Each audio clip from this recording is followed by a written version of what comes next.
This video will show you how to use the JetPhone application on an iPhone. Download the JetPhone application from the App Store to get started. Once installed, click to open. Enter in the username and password provided to you by Jet Interactive. You can also select Keep Password for easier logins in future. The app is going to ask you for some permissions. Make sure you allow the app to use the microphone and send notifications, but you can also choose to merge your phone contacts, allow the app to use Siri, and add your Touch ID for easy login. To make a call, type in the number you wish to dial and click the green phone to place the call. To warm transfer this call, press hold. Then place a new call to the number or extension you will be transferring to.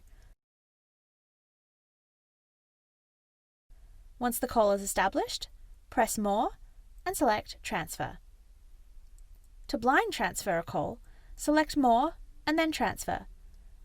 Type in the phone number or extension you need to transfer to and click the green transfer button to complete. To create a conference, select Add Call, type in the number or extension and place a new call. You can then merge your two calls to create a conference. When your conference is complete, you can either hang up or split the calls again to speak to each person privately.